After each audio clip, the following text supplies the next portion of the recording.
At the dawn of 2025, January 1st to be exact, the Pokemon Company unleashed Pokemon cards onto planet Earth. A fresh new era had begun, one full of uncertainty and potential. From the community, 3 voices rose to the top, chosen not by corporate decree, but by the people.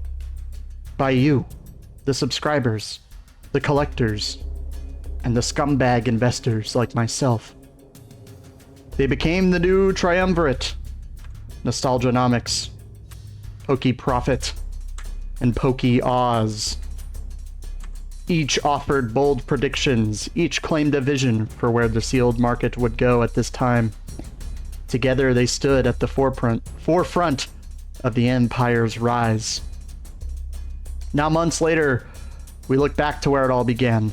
6 months to be exact. Were their predictions accurate? Did they guide us towards prosperity? Or mislead us into chaos? Is the Pokemon Empire collapsing? Or is it growing stronger than ever before?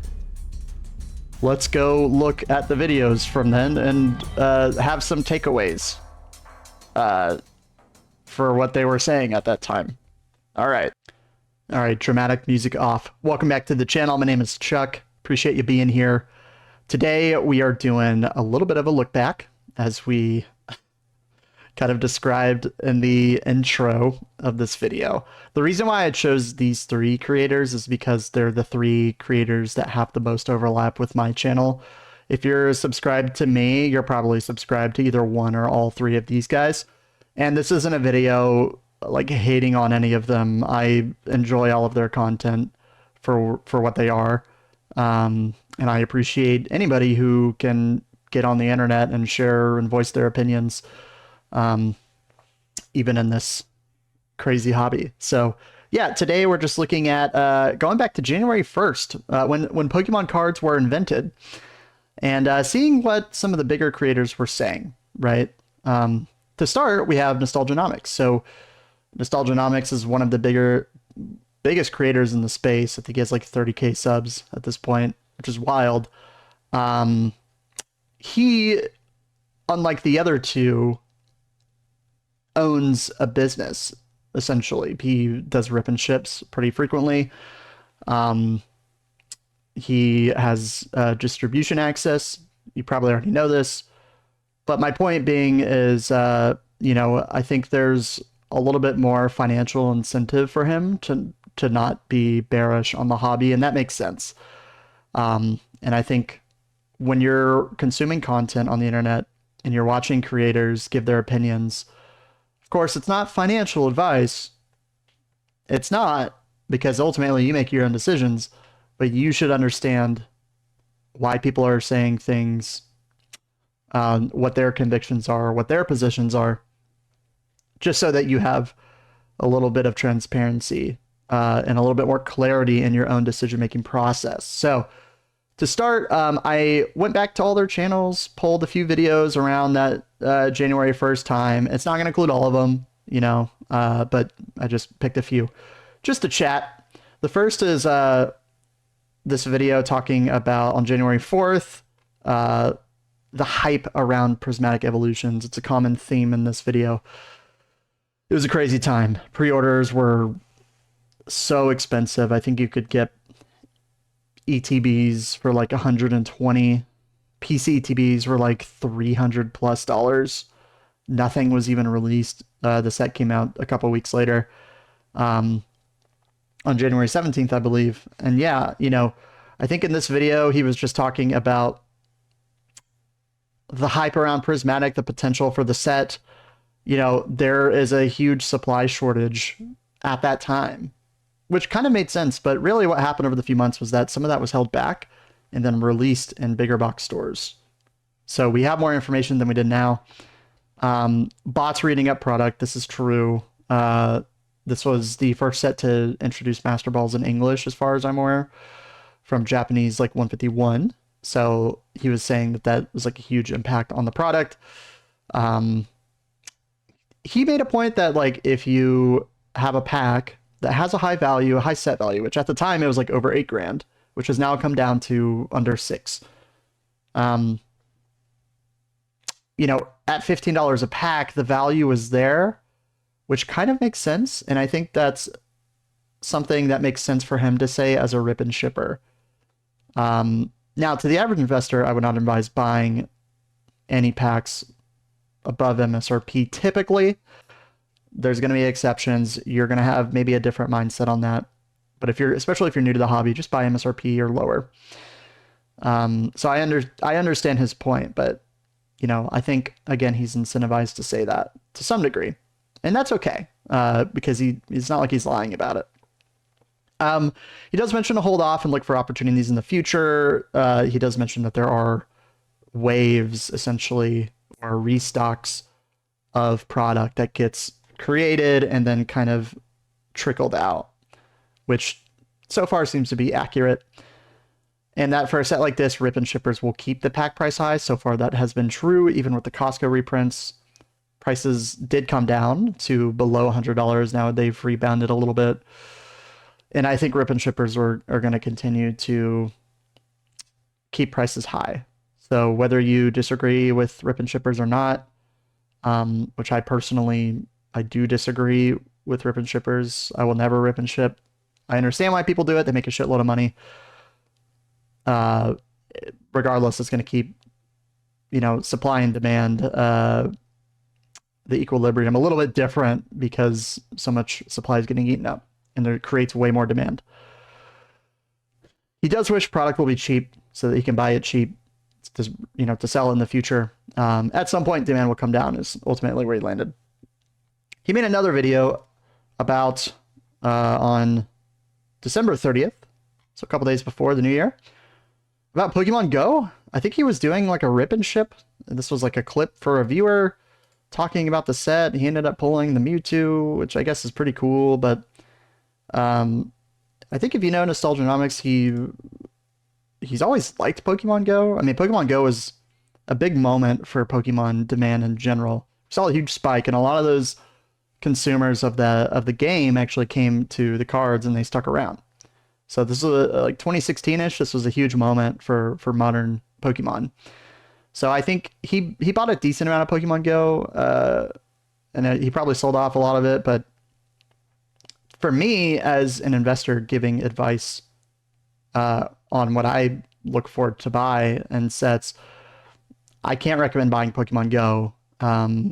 Now, at the time of release, ETBs were like $46. I think they're like $70. So technically, you would have made money if you bought Pokemon Go sealed, of course, not packs or not cards.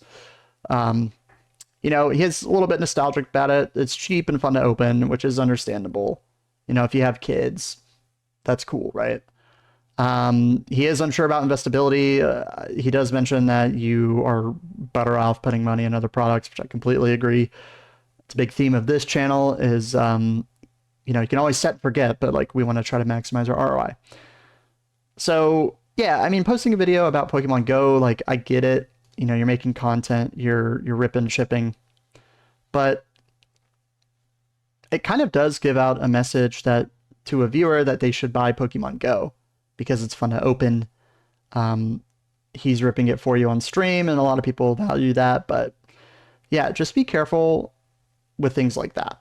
I'm not saying he's necessarily wrong, but you should have a lot of conviction when you invest into sets. And then the last video that I pulled from this time period, the day before New Year's Eve, he talked about why you shouldn't be selling your investments, which I think there's some truth to that. Obviously, you want to hold and make money and let them appreciate, but specifically talked about a few items, Fusion Strike booster boxes, not worth selling if you buy at a higher price, right? So if they were like $250 and you bought for $220, to break even, you'll need to sell it for whatever fees are, 13.5% on eBay, plus shipping and tax. So maybe you need to sell it for, I don't know, 310 to break even. And so you're better off just holding on to it, especially if it drops, to not panic, which again, I partially agree with. The part where I disagree is that it's okay to sell something for break even if you think that there's a better investment. For instance, if I bought Pokemon Go at 45 and I sold it for 55 and I broke even on that for whatever reason, hypothetically, right? If I put that money into Fusion Strike at the beginning of the year, I would be up a couple 100% on my investment. So just something to be, just to make a note of. He talks about Umbreon PSA 10s. People jump ship at 1.8K, and then it was like 2K. 2.2K after it rebounded. You know, this is one of the best cards of the modern era, and a PSA 10, it's probably going to hold some value, right?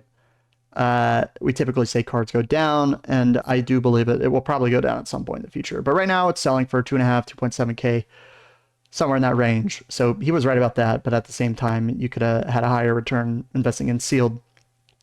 So he's not wrong in that we don't really see 30% dips or higher. Like, there's not, like, crashes don't really happen in the hobby because it's simply supply and demand. Sealed gets eaten up. We'll see crashes in cards because they're a lot more volatile. There's only more of them. Yeah, Twilight Masquerade, for instance, maybe we were thinking at the time it would drop at 215. Well, now it's 240. But then again, everything has gone up in the hobby at this point since then. So something to keep in mind. So yeah, Nostalgianomics, I think he's a good creator. Just understand that he does own a business, right? You should be taking everything anybody says on the internet with a grain of salt. Next, Pokey Oz. I'm a big fan of Pokey Oz. I is part of the inspirations for me to create a channel. I like his style. Seems like a cool guy. Yeah, very laid back. Releases a few times a week, right? Like, preaches sealed, targeting good sets at good prices, etc. So we pulled a few videos from him. He made a prediction about 2025's 2 best sealed investments, which ended up in the video being Paldea Evolved booster boxes at $146, which in hindsight, great choice. It's up about 100% since then, pretty much doubled. I like that he gives some good points about the Magikarp being a really strong chase card. Say what you want about Shinji, the art is dope. And, you know, you have Tyranitar, Raichu, some other things going on in there, and that it's a good opportunity. He also mentions Crown Zenith, which I think all 3 creators do. But Crown Zenith at $71 at the time, crazy. I just bought one for like $160 yesterday. I did have an offer get accepted, by the way. But yeah, what happens when it goes out of the hand of distributions and small stores and then goes to the big retailers and then that dries up? Well, you start seeing some big spikes in the hobby. Age is a good indicator of that. It's about 2.5 years old. Great pull rates, really good. You know, Galarian Gallery has a lot of great depth, really strong chase cards. It's fun to rip. Just mentions that it's going to be strong over time. The next video I looked at was one a little bit earlier, so about a week before. Last chance to get these Pokemon investments.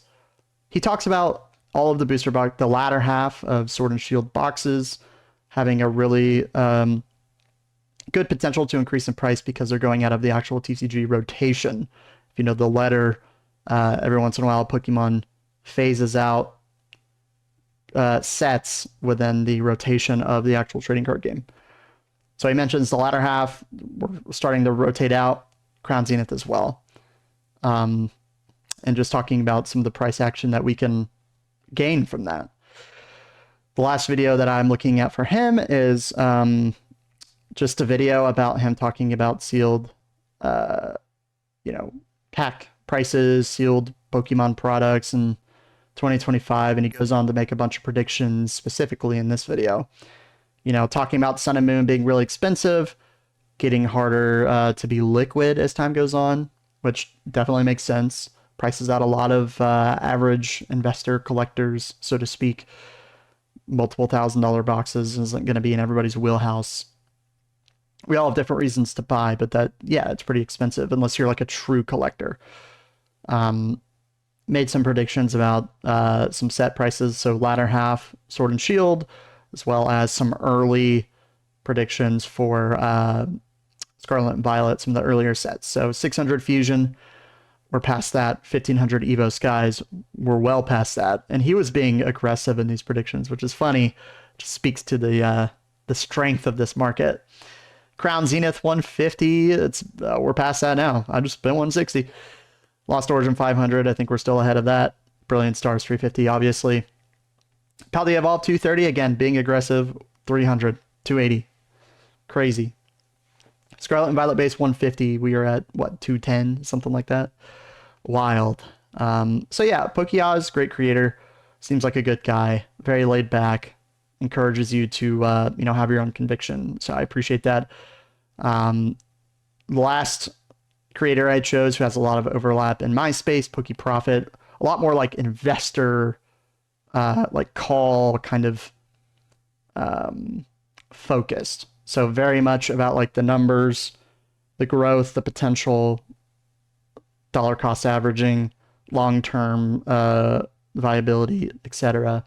Not to say the other two aren't, but it feels very more like here's your 7 to 10 minute video today about something that I think is going to have value. So a lot more kind of specifically focused, if that makes sense, on like making money. And I think he posts like every day. So I had a bunch of options to choose from. He talked about Twilight Masquerade, Lost Origin, talked about some older sets, probably having a lower ROI, Prismatic being too good to fail, Crown Zenith, etc. Sword and Shield products. Canceling, orders being canceled for Prismatic. I wonder if this led to his, partially to his decision to buy some boxes at a higher price above MSRP. Because I think in that video he had like a case on the way and maybe it got canceled. I'm not exactly sure. But then when he thought about the long-term viability, for him, it made sense to dollar cost average into the set. Just speaking objectively here. He made a video about selling Fusion Strike booster boxes, kind of the opposite to Pokey Oz. I think Nostalgianomics was saying the opposite as well. Goes on to say that the S&P 500 is safer, or like index funds are safer, which I completely agree with. A lot of people would disagree in the hobby and say, well, Pokemon is the biggest IP in the world. You made more money investing in that than the S&P, and this is all true, which is why I also have a Pokemon portfolio, but there is no balance sheet. It is set by one company that we have no information on. It is purely speculative, meaning if a set sucks, well, all of a sudden, maybe it's not as good to invest in for the time being. Of course, it will appreciate over time. You get my point. He made a good point about taking some profits on boxes at this time, which I actually agree with. He has a bunch of cases of Fusion Strike. He tripled his investment on some boxes, and he sold off the ones that were damaged or not as pristine. So he sold them locally to avoid fees and shipping, things like that. And then the rest, he's just going to free roll into the market and decide whenever he wants to sell it, he can, because he doesn't need the money, clearly. And, for me, I've always said it's easy to do things like that if it helps you sleep at night, which is a very underrated topic when it comes to talking about investing in anything. You don't want to be worried about why you're buying something. You always want to have conviction, right? You always want to be able to not worry about it at night, which is why you should have an emergency fund for that reason. We can talk all about finances if y'all want at some point, but I think it was a great point.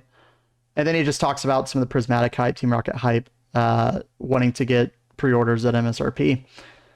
Prismatic, he says it's not going to slow down. He gives some reasonings for that. Pre-orders at the time were $114, and he had the option to buy a bunch at MSRP. I know he later on went to buy some at higher prices, and had a lot of conviction in doing so. Time will tell, right? But at the time, he bought these as MSRP, compared it to 151, and just made a point that like 151 when it came out, it was popular, but you could find it under MSRP. I mean, they were sitting on shelves for a while. I remember seeing ETBs at Walmart, and I was like, man, I don't want to buy those. It's $55. Fuck. Yeah, classic. And then, just says that Prismatic is a better set than 151. On some levels, I agree, because it's evolutions. I think some of the arts are better, but That might not be true long term when you think about Gen 1 being super nostalgic, always being fun to rip. It's more fun to rip than Prismatic. That's just a fact. There's more hits. I think God packs negatively contribute to your hit rate. I believe this is true. So it just feels like a Prismatic is boom or bust, whereas 151, you can pull a huge list of SIRs, essentially, of different evolutions and things like that. Just said that Umbreon was going to be really expensive. Predicted 400. Well, it's 1,000 now, which is crazy. And made the claim that Prismatic is unlikely to hit MSRP throughout the year. And so far, that's been true. It did drop down to about $90-ish. Now it's back up to maybe 100, somewhere in there. But who's to say? There might be more product coming. There will be more product coming when demand drops, right? Expect some prices to come down, but maybe Prismatic is more safe from that just because it has such a high set value and it's so desirable. Time will tell. Just be responsible, right? Talked about in this video on January 1st, some investments that were really strong in 2025. Mentioned that there were some products that you could still buy on the Pokemon Center. I think like the Dialga box, Palkia Dialga boxes. So Sword and Shield packs. At the time, there were still ancillary products sitting around. Crown Zenith continued to march up. Paldean ETBs were moving up, and so he had some PC ETBs, mentioned that one of them got damaged in transit. Similar happened to me with Journey Together, unfortunately. So I did sell that one. Actually, I ripped that one and sold one other that was also kind of beat up. But yeah, he, I guess he probably sold 3 PC ETBs, and prices are higher now, so here we are, right? Makes the claim that 151 will overtake Hidden Fates, which I don't hate at all. I think Hidden Fates ETBs jumped a lot. They're like, aren't they like $400? And 151 ETBs are like, what, 253, somewhere in that range? I can't remember off the top of my head. I looked at it this morning, but not quite as high, but they are not far off in price. And if demand drops for Hidden Fates, well, maybe that doesn't even matter because there's just going to be less product over time. But yeah, I don't hate the take at all. Let's see. He said that the most expensive card in Scarlet and Violet will be the Sunbreon. So the Umbreon from Prismatic, which is true. $1,100 blows the bubble me out of the water in terms of price. Time will tell with more product being released, but I do imagine that will probably be the case for maybe the entirety of Pokemon. We'll see, right?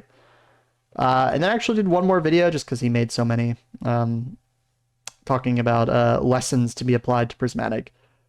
Says that Prismatic is way better than Crown Zenith. I think this is up for debate. I don't know if Crowns are going to age as well. I think Crown Zenith appeals to literally everybody. The set is so good. The gold cards are 4 of the best arts they've ever made. Obviously, prices don't lie, but one set is 2.5 years old and the other isn't. We'll see. I wouldn't say that Prismatic is better than Crown Zenith, but the set value doesn't lie. Surprise boxes mentioned could be a good investment because probably shift their focus more towards booster bundles, as we have seen with other sets, just because they're easier to pump out. Costco 2-packs over here, ETBs as well. And that the set is just too strong to fail. I don't disagree with that personally. I know a lot of people would. I think this set will continue to either be flat or maybe drop a little bit in price going forward, but product, it just gets bought up so quickly and ripped, and I'm worried. I'm worried that it'll just be unobtainable for so many people. But if you're diligent, if you're patient, you can find plenty of product at MSRP as I have. Shout out to Pokey Notify. And I haven't purchased anything over MSRP except PC TBs, which goes without saying. Yeah, just be patient, no big deal. Set is too strong to fail. Yep. I think it'll continue to be a top set in the era. We all believe that. I think every creator believes that Prismatic is really strong. It's the buy-in price where people disagree. Yeah, MSRP is a no-brainer. I kind of agree. However, you might have money locked up for a while if if we see the same rate of product be released and demand drop. So just be very careful and don't overextend yourself. So that's everything. I think some main takeaways that we can take from all three creators who, again, I appreciate being in the space. Shout out to all of them. I'll link all of their channels down below if you're probably already subscribed. I'm literally irrelevant. You probably found me through them. But anyway, down below. Buy good sets at good prices. You do not need to FOMO. I just bought 2 Destined Rivals booster bundles to rip yesterday on Target. I had a notification pop up, clicked it, ordered it, bang. I didn't pay $50 for those. Just be patient, all right? MSRP is relative to the market right now. MSRP is a big topic of conversation. Is it actually a good buy price? Long term, yes, but last year, like, prices were below MSRP, so that MSRP was bad. If you bought at MSRP, you were a noob in the hobby, essentially. So it's all relative to like where the market is now. So we have to keep that in mind. I think one of the biggest points to make is that market sentiment tends to dictate how well a set does. Some of you guys may disagree, right? But if the chase cards are good, the set has a good value. Of course, there are exceptions, Obsidian Flames. But if the chase cards are good, the set has value, and there's a lot of demand for it. Destined Rivals, Prismatic, 151. If the community decides that these are good buys, Crown Zenith. If the community decides that these are good buys and good sets, they're probably going to appreciate faster than other sets. So if everybody believes that it's true, then it will probably be true. I hate to say it, but this is a very, very speculative hobby based on art and future potential. If everybody's saying the same thing, like Crown Zenith right now, it's probably going to do very well. So something to keep in mind. It doesn't mean you should use that to FOMO. It just means it's another data point for you to make informed, relatively informed decisions, because we don't have a balance sheet, right? To actually evaluate the potential of a company, for instance. So just be cautious, but it's okay to be bullish. I'm very bullish. All of these creators are bullish. Most Pokemon investor tubers are bullish. Nobody thinks that set prices are that sealed product prices are going to go down given enough time. Short term, it's a different argument. Long term, you'll be fine. So just relax and have realistic expectations, because you can't expect 200, 300% gains every single year. It's not possible. It will not happen. I can assure you of that. Like we have in the last year. You actually can time buys in Pokemon, believe it or not. They say not to do that in the S&P, just dollar cost average. In Pokemon, it's a little bit easier. We know when sets are coming out. We know how the community feels about them. And if you get in at a low price, you can do quite well for yourself timing it. Excuse me. Also, think about what sets do well long term, right? When you think about a set like Temporal Forces versus 151, what do you think people are going to be more excited about to open in the future? I know there are some Temporal Forces heads in there in the hobby. Don't get me wrong. I'm not one of them, but I think it's all right. But my point is that like 151 is going to be opened at a far higher rate and only age better with time, and age better quicker compared to something like Temporal or something like Journey Together or something like Scarlet and Violet Base, right? So focus on the best sets that have that nostalgia factor and that have like good chase cards. One thing I want to end on is everybody is bullish in the hobby.